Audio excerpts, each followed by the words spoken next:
What's the matter, baby girl? Just unplugging one thing. It's not enough. Yeah, you should wake take a it up? nap. If you're tired, Are you you should waking up? You could take a nap. Well, We're not going for a little bit, okay? We're not going for a little bit. It's a little annoying. I know, this is a place we've never been before. We don't understand what's going on. Okay, Kira's chilling. This is a cool floor.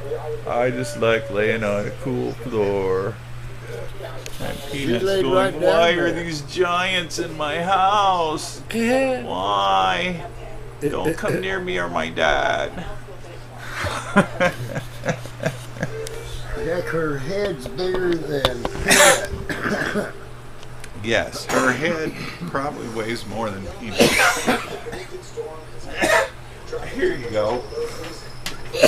This first paragraph, I showed this to Glenn the other day. He read it and he went 100%. Now, this is the principle of Mott, which is the core principle of Church of All Gods.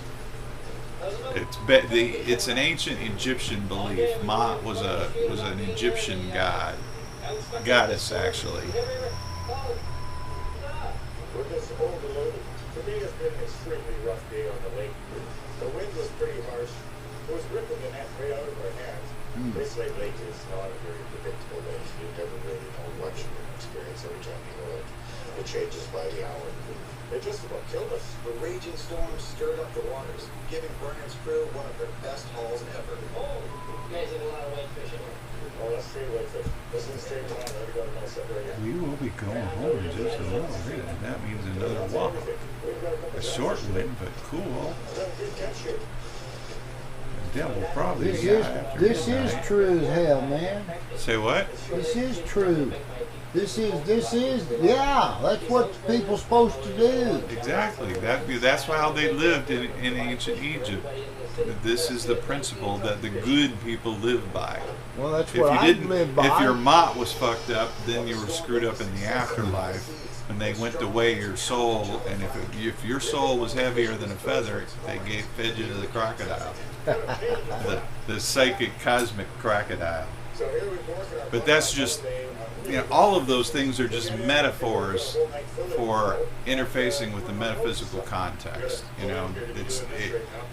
Any thing that you believe in will have power because you believe it.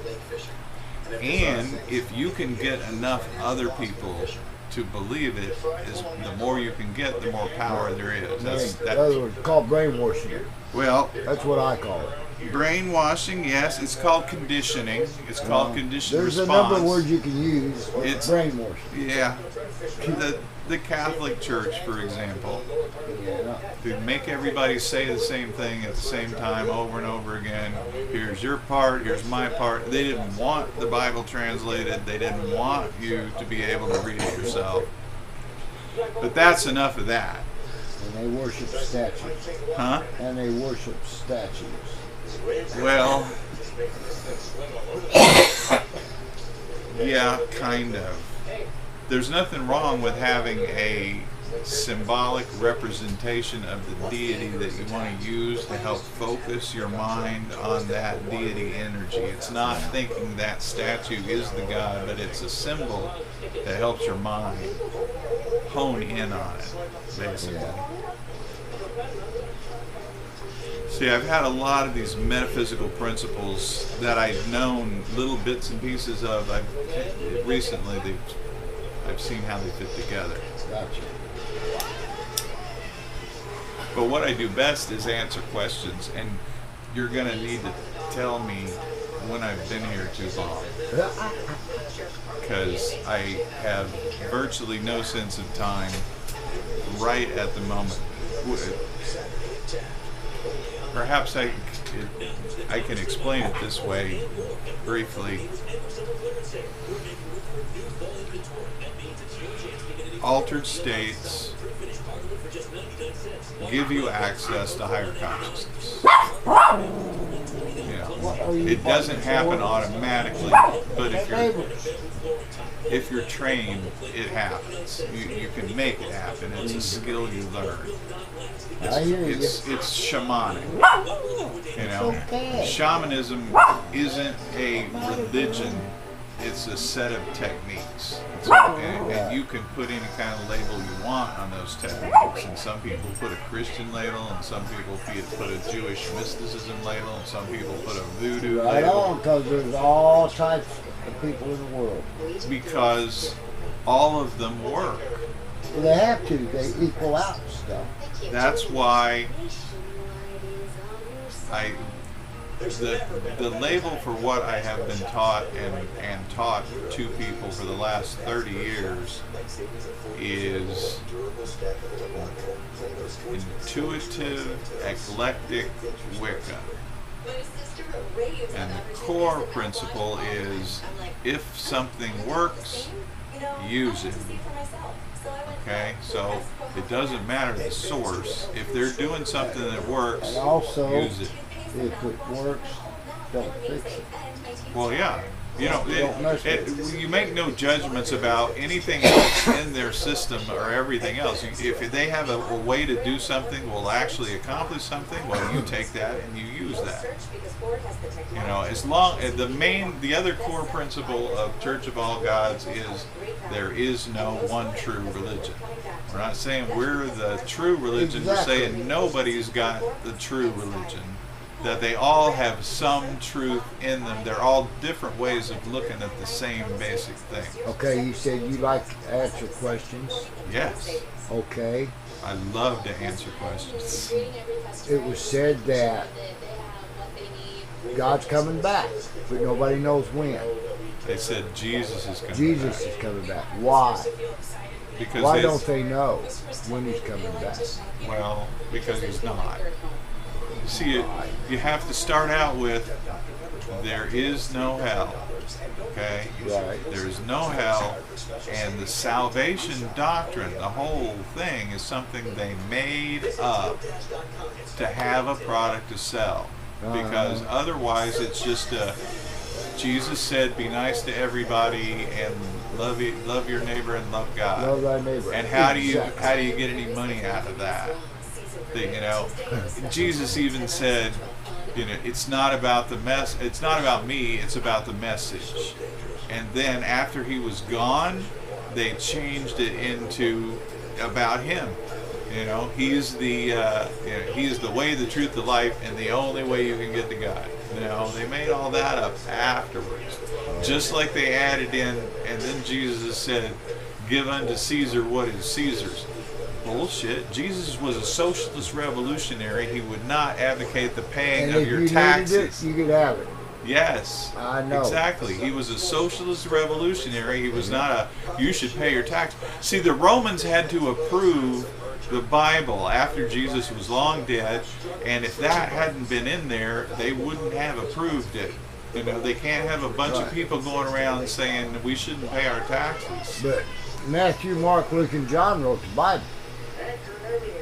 That's what was said. I know, that's what was said. That's what they're teaching in the churches. I know that, but they've been teaching the wrong thing for 2,000 years. So why change it? Well, because it's not true and it's inaccurate. That right there says it all right there. Yeah, but that's not in the Bible. I know. It should have been. That's the way people live. Well, see, it should have been. If you take out the salvation doctrine, if you take the Revelations off the end, because the Revelations... Books of Revelation, I hear you. The Revelations was a bad acid trip that some guy on an island had 100 years after Jesus died. Okay? And they went, this really works as a big whiz-bang ending. So let's tack it onto the end of the book. There's more left out of the Bible than there is in, okay? And part of it in the Bible is not true then? A lot of the Bible is there to satisfy an agenda, okay? Gotcha. It brainwashes you, if you want to believe it. Well, here's the deal. You got to believe. Jesus was a bisexual, and he had sex with both his male and female disciples. And that, you know, they were not all perfect love and perfect trust. He was perfect love and perfect trust. And, you know, Mary Magdalene, and they had a special thing, and there were other of the guys that got jealous, and then after he was gone, Paul made his big women aren't as good as men thing, and that was to shut the women up because they were starting to be celibate, and we can't have them be celibate too because we got to have breeding stock. Right. And this all, and then about 300 AD they say no more goddess, nobody can worship the goddess, no goddess anywhere, and they smashed all the temples. You know, they plowed them under, they built churches on top of the sites where the temples of the goddess used to be. They busted up their statues and threw them down into the cistern, and they're still there today. And they were trying to stamp out knowledge of the goddess altogether. And so the knowledge of the goddess went underground. That was the only way it was going to survive. And it was survived by groups like the Knights Templar. The Knights Templar, they invented banking. Okay? And then along about 1300, they were all wiped out because they had too much money. But not all of them were wiped out. Some of them got away. I mean, they had a fleet. They were the richest entity in the world. They were richer than the King of France. Wow. They invented banking, for God's sake. They had more money than God. They had all of God's money. Right. So That's everything. I understand. they were accused of heinous acts like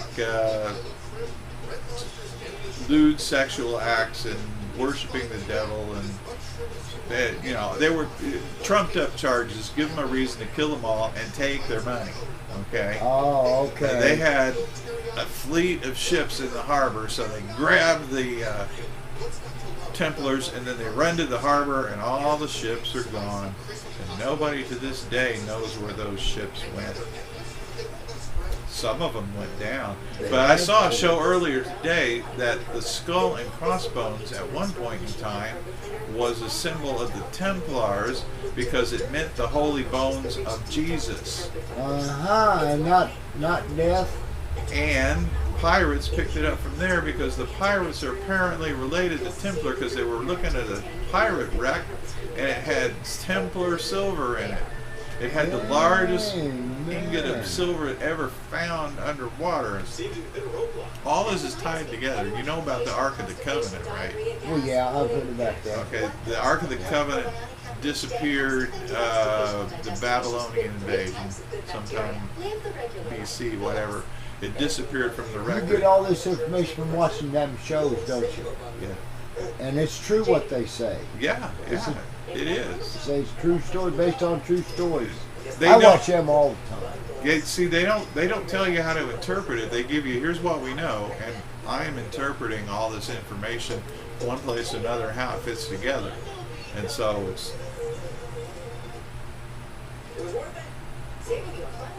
it's like my brain is on overload. But yeah, I'm set up to answer questions at the moment. You got any kind of religious and spiritual questions? I've been a spiritual advisor for 30 years. Okay. Well, I don't have any questions like That's that. cool. Well, the why do we die is a spiritual question. Okay. Any kind of question that is a spiritual But I question. just wondered why.